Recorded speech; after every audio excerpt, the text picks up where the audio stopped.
Hi all. So assuming that at this point all students have checked in and have arrived for the lesson, at this point I would introduce the task for the day. And so the first thing would be to explain how we measure height and weight in horses without, traditional equipment such as scales.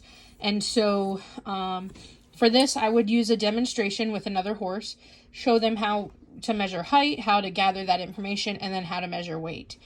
Usually that can be done with something as simple as a tape measure by measuring the circumference of the horse's belly to determine that. And so once they have gained an understanding of that, I would ask them to take this information card.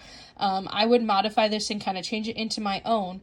The basic information, though, would be the name of the horse, and then their height and weight on the card. And I could also implement like their feeding schedule if there are barn employees.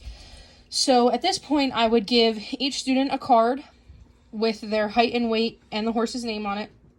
I would ask them to go pick a horse out of the barn and get their height and weight.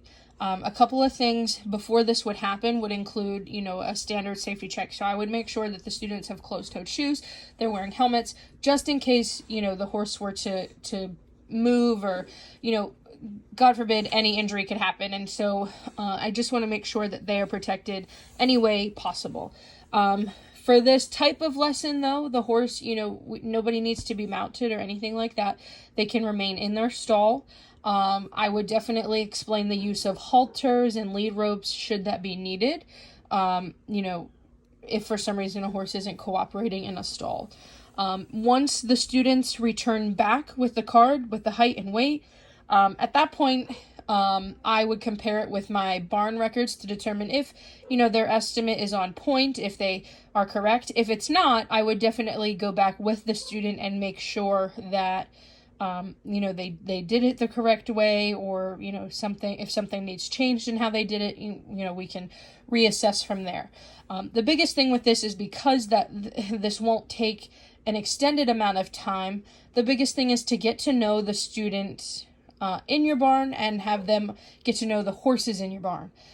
So this would be targeted for students who are fairly new to the equine industry. They're fairly new to your facility.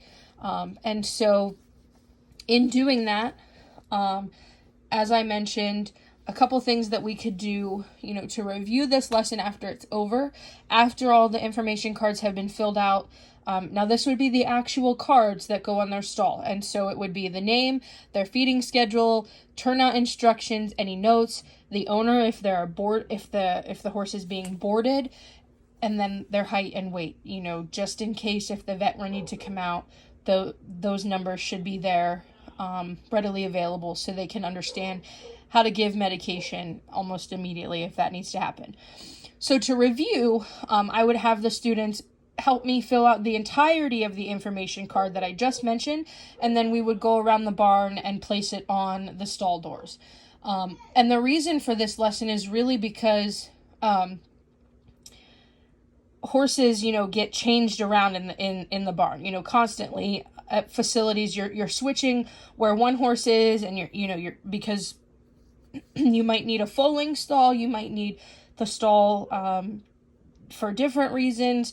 And so when you move the horse, we don't often remember to remove those information cards. And so that's why I would want the students to understand how we do that, why those cards are important, and then answer any questions that they might have.